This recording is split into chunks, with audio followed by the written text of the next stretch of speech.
Hi, sweeties. How are you doing? Welcome to Nanya Sing or Cimnanya, and thank you all so much for all the love and support. Hope you all are doing great. This video is actually something I want every one of us to learn from me and understand that some certain things are being taught at home and all that. And I want all of us to also know that some of the things we do, the kids learn them directly or indirectly, So we really all have to be very careful when we have kids around because they pick up so many things so fast, right? Because I don't see how a child that is not more than 6 or 5 years will look at a black child and say that you are a rare species of ant. I don't know, but you see the video and you understand more where I am coming from. And moreover, I did not put the whole video because it's got to do with kids and all that, and I do not want that, So, but I am probably going to drop a link to show you how we all started. So I am asking, how did that child at that, looking at a little baby girl that is not even more than 2 years or 2.5 years, telling the child that you are a rare species, because I really did not see anything that looks rare about the child. The child's complexion is like mine. Her hair was well done, looking very pretty and all that. Whew. And I am really very happy that the mother handled this very perfectly well, because man, we really have to be careful. I mean, very careful. You know what? Let's get into this video. She handled this so well because I'm built different. He's a rare species. I really like how this mother had handled herself in front of these Caucasian children. Her daughter must have came and approached them, or they must have walked and came towards her. I don't know the whole entire story. Let the mother tell you the narration. From listening to the stitch, she stated, one of the kids them said she's a rare species. What is she, an animal? I mean, we're all species. Each and every one of them. We're human form. Okay?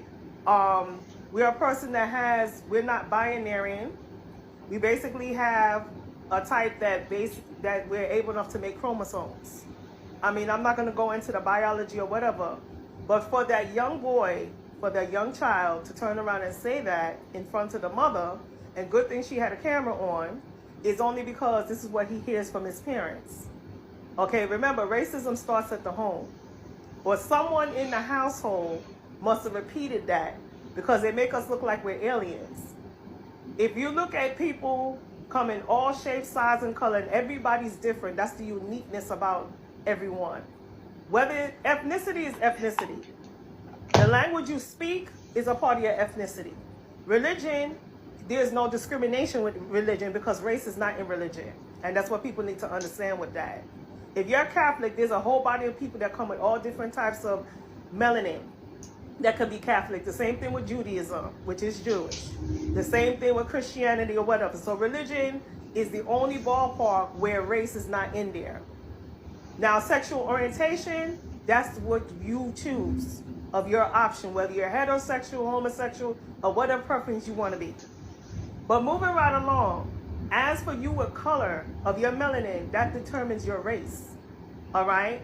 But if you look at us, if we cut our finger today, we shed blood, right? The only difference is our blood type is different. Okay? Because we get our blood type from our daddy. It's called DNA.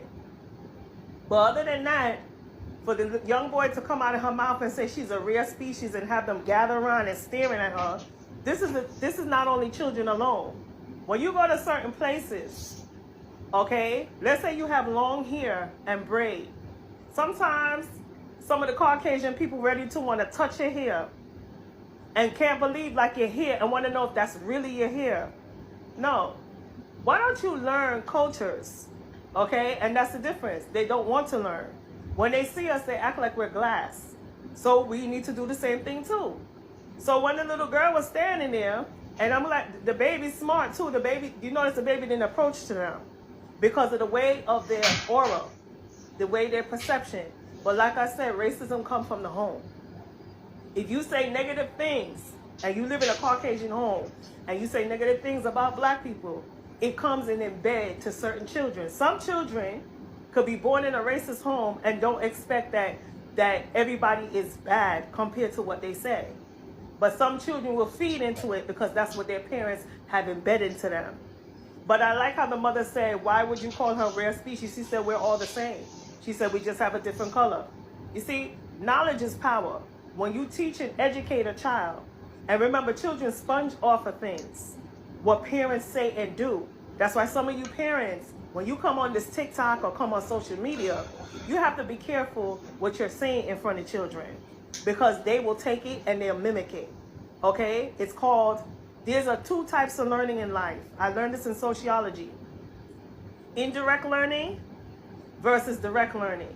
Direct learning is when a parent teaches you your ABCs, 1, 2, 3, and sometimes direct learning is how the parents talk about racism and talk about other subjects and try to degrade other subjects. But indirect is when a child basically sees what's going on based on what a parent says and does, and then role plays it. And this is what this kid did. He learned this from either both direct or indirect learning. He probably observed what his parents have said. That's why parents, this to me is a lesson to learn about prejudice, racism, and also about the sociology dynamic. So what that mother just finished doing, she's just teaching these kids that everybody's the same. We just different from our color and our ethnicity, but other than that, we're all the same, and that's a child. There was another video where this little boy, well, actually this older little boy, takes the ball and throws it at the child. So the child turns around and takes the ball and throws it right back at him. Okay? That was his defense mechanism. And the little boy ran and crying to make it look, because that's a constant thing that he probably saw in his family. When they say racist thing to another racist, say to another race, and the other race turns around and do a clap back on them, they run and say, oh, he violated me. Okay, because that's what they see. In order for us to break the dynamic of racism, we have to start teaching our children about other people and have to understand it and then stop. Because even on this app, you see a lot of racist things and what people say. Okay? Even when they're doing storylines and things like that. And the only reason why we come out as a fellow Black American, we come out and say things is because we're tired of seeing the racism. Everywhere we go, we cannot be segregated from one another. If we so happen to go somewhere and we decide to pay our admission fee to go to a ballpark game or something, and as soon as you see us, you guys are looking at us and staring at us like, what are they doing here? Okay? Like I tell people, it's not your land, it's not your daddy's land, it's not mine either. So my thing is, I have the equal opportunity like everybody else. But from looking at this segment, this is a lesson to learn how racism starts, from just starting from something small all the way up. So that is all for the this video. And sincerely speaking, when I saw the video, I was like, how did this young child, how did he learn this? Because for somebody to have also like, you are a rare species, I was marveled at first, but then the first thing that came to my mind is family, because most times parents are the first, like, their child's learning ground and all of that. Sometimes what you give out is what your kids pick up, and that is what they say, especially if you are right to the season. Your children are also turning out that, because I was asking, the first thing I asked was, how did this child learn this? How did this child learn this? To say that you are a rare species. I mean, the child is, I don't know how to explain this, but I hope nobody is offended. The child's skin is like mine, or maybe lighter than mine, and her hair is well done. She looks absolutely beautiful. So I do not think there is anything dramatic about her. There are some kids, I am not saying Black is beautiful, but there are some kids you will see and you're like, oh, maybe they are too dark for somebody to say that. No, this child is absolutely beautiful, looking brighter than, like, her skin color is even brighter than mine. Her hair was perfectly well done. She is a baby, like probably no more than 2 years, or yeah, no more than 2 years. And for a 5 or 6 year old child to say that you are a rare species, and then with all the drama they did and all that, because at some point I think they threw something at the child.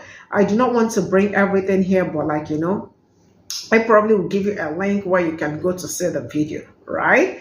So, and then they started all the drama that they do. You know how, like, when something like a little thing happens, the next thing is that they are all dramatic about it, just in order to, like, I mean, the child was just acting like an adult. Most of all those stories you hear back then, during slavery or after slavery and all that, when a black person, like, how they frame people that look like me up for no just reason. And that child acted like, how Karens do, like, how they wipe tears and how they like use their white tears to weaponize or to, like, against black people and all that. I was like, man, whoever that is teaching you is really like, it's a pro, and you are also pro learning it, because I don't see how a little child or a 5-year-old child will say something like that. You are a rare species. Woo! Absolutely amazing. See you all in my next video. Bye for now.